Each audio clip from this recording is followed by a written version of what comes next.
Fellas, what up? So this is a topic that a lot of people are probably gonna get pissed off, but it's true. And if you, especially if you are a guy that is more masculine, a trans guy that is more masculine, you're passable. You may be older like myself, or you just stay to yourself. You're worried about family, faith, finances, shit like that. Shit that regular people should be worried about. You and people like myself are a target to the fake guys in the community. I hate to say it, but most transgender guys you're going to run into initially are fake as hell. Because guys like myself and the men that I described, we have a certain discretion in how we approach people. You kind of got to earn your place in our life because we've been through so much shit. Because a lot of us are dark empaths. So a lot of us love and feel very, very heavy. So if I'm your boy, that means I'm your boy to my heart. Same kind of issue exists with cis guys that have been around a lot of women that have coddled them, maybe just mom, or a lot of women and girls that have coddled them. Same kind of thing happens with them. It's the same kind of moves, and it's all very feminine. Dr. Liam here. We're about to talk about why most trans guys are fake as hell and how you can avoid running into these issues if you're the kind of guy who you're looking for community, you're looking for your tribe, you don't know how to find people, you may have been burned before, and you find yourself being a savior or a mentor more so than having a reciprocal relationship with someone. So these are some tips, and this is how you recognize the shit. We're going to start with how you recognize it. The first thing they start with is love bombing. They come at you like you are the best thing on earth. They ask a lot of questions. They're in your DMs. It's bro this, bro that. It's, they immediately start to unload a ton of information. And if you're anything like me, I'm a true Leo, I'm an August Leo. You will think that you know a lot just from me having conversation with you. But the things that I lock inside and hold very dear to me, I don't share. And I don't share with people that I don't know. As in, I haven't known you for a long period of time. Especially face to face. These guys, it doesn't matter. It's like us talking on a DM is just as good as face to face. That's how you know that they're out to get something from you. Because people that don't want anything from you except to know you, they will take the time that it requires to get to know you. They're not going to approach you like a used car salesman or like you're shiny and brand new and they want to open you out of the package. They're not going to come at you with a bunch of flattery. And you can win most people over with a lot of flattery, except people that are sure of themselves, like myself. A lot of people in our community haven't received accolades in life. They haven't been first in life. They've been run over. That's why ballroom is so huge. That's why, these nonprofit things that go on where they give out these plastic trophies that will get you nowhere in life. That's why people are so, won over by that shit. Because people have not had that in regular life. So very quickly, someone will know if you have it, and they'll come at you from the ego standpoint of pumping you the fuck up. I've even had idiots in this community call me champ. Like I'm 8. That's how you know where someone exists outside of social media, is how they approach you and what they fall for. The love bombing, watch out for it. It's a fake cosplay. What these people do in this point of love bombing, if you start giving up information, or they'll look at social media and think, well, that's your real life. So then they start to relate to you as much as possible. They start to try and close the gap between you and them and make you think that they're just like you. Then they start hating on other people. Oh, well, don't talk to this guy because this guy, he ain't shit. And it might not even be somebody you know. Like if you're anything like me, I met someone in this community and everything he told me about the people that I should stay away from was him. Lucky for him, I know that shit about people, and I kept one eye on him. And slowly but surely, into the next thing, the mask came off.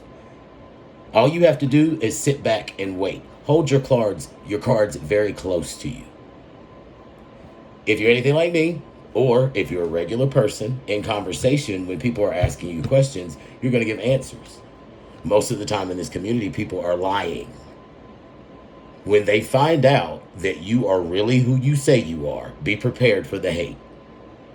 Because one big mistake that's made since social media has blown up is people comparing themselves to other folks. Oh, well, we must be the same. No, the fuck, we must not be the same. You don't know me, and I don't know you. And I don't believe everything I see. Especially if everything I see is hunky-dory and jolly. You can doctor all that up. When the mask When the mask comes off, by then, if you're not careful, it has become an unhealthy bond.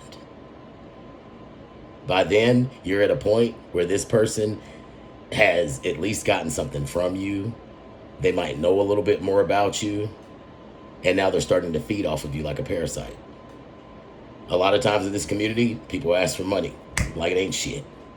You make the mistake of giving it to them, oh, then it's like an open door. No pride. I have too much pride to do that. I have too much pride to ask anybody for money, first of all. If I do ask you for money, or if I have asked you for money, which has been 2 guys in this community, you got your money right back. And it was during the time where I had to be down and out. But there are guys in this community that will ask you for money like it's nothing. People you don't know, hey man, in your DMs, hey man, I need $20 for gas and a sandwich. You go to their page, or you go to whatever, because everything's online, and you can see where, life, they've been living it up, drinking and all that. You don't need $20, you drunk it. And I'm not your fool, I'm not your parent. There are some people in this community, they get off on that ego shit. People calling them daddy and shit. If you 40 years old, you better not call me your daddy. I don't take offense to that, because I'm Uncle Age. I have nephews and I have nieces. I am people's uncle. I do give the advice and I put the hand on your shoulder in that way. Your father, you reparent yourself or lean on those that you've had. Take the good characteristics from them, and you won't fall for this type of shit. Because by the time you realize, I got to get the hell away from this person, you're spent emotionally. And then when you confront them, oh, these mugs, they pop off. That's when the feminine part really comes out. I've been told, have the day that you deserve. Shit like that. And I was like, dude, I don't talk like that. Fuck out of here with that shit, man.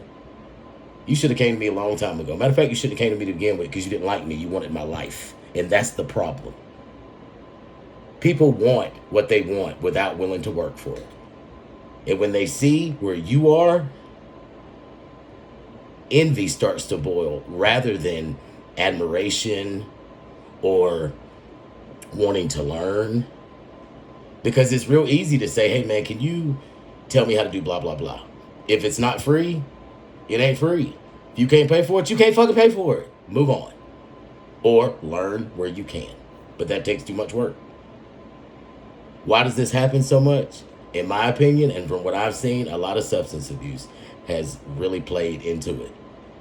I used to drink, like I used to drink for a living, and this was years ago, over 20 years ago. So none of you get any ideas. I don't drink alcohol. But when I did, I had a sob story all the time. You know why? Because alcohol depresses your brain. 1 beer, 30 days. You get one good time to have a sob story. Twice, people gonna pick up on it, because patterns are what they are.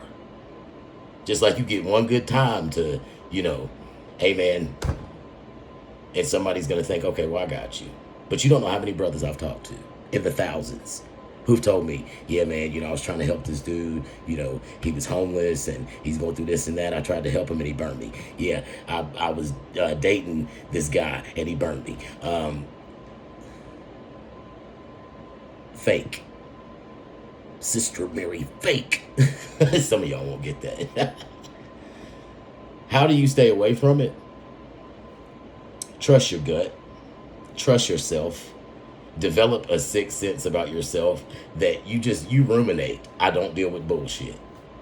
If you are compelled to help someone, set a dollar amount. I've told people before, I don't loan more than $20 because I'm not going to miss it. So you get to 20. If you get that back, great. That don't mean I'm going to loan you money after that. You set it up like that, they're going to be a little less eager to come ask you for something, because they might not want to hear your mouth. I'd rather you not want to hear my mouth than get my money and not give it back. Or my time, better yet. Because people in this community, it's not always about money. If you have something that they want, if they hate you, they will still do what they have to do to benefit from it. You can be immune to that shit. All you have to do is develop boundaries. What are you going to deal with and what are you not going to deal with? And let them be known, and don't worry about being liked. 25% of the people you meet won't care about you. 25% will hate you. 25% will love you. 25% will be indifferent. You don't know where they fall. So who gives a fuck? You might as well be you either way. And if you don't figure out a way to take care of you, you will be the victim to all of these. You'll be the victim to each one of these fake motherfuckers every time they come through. They're going to spot you every time. And they double back. But once you put that foot down, it's like stomping out a roach. It's over. Remember this shit, and you will not get taken advantage of anymore. Because like I said in the beginning, most trans guys are fake as hell. You see them online, they look so confident, and then you hear 2 weeks later they're crying and whining about shit. How many people have you seen in my comments talking about, well, that's why I stopped watching guys, because it's a crying fest? Those are the people that are not taking accountability for themselves in life. Behind this camera, oh yeah, you can be anybody you want to. But out there in the world, that's life. You can't fake that shit. All you gotta do is wait them out, pay attention, and set your boundaries up as they go. Because they're gonna try every way possible, every angle. Remember, everybody has a story, and nobody feels sorry for yours. And it is not your business or place to feel sorry for anyone else's. You wanna help? Set boundaries. Until the next one, Dr. Lee, I'm your coach, and I'm out.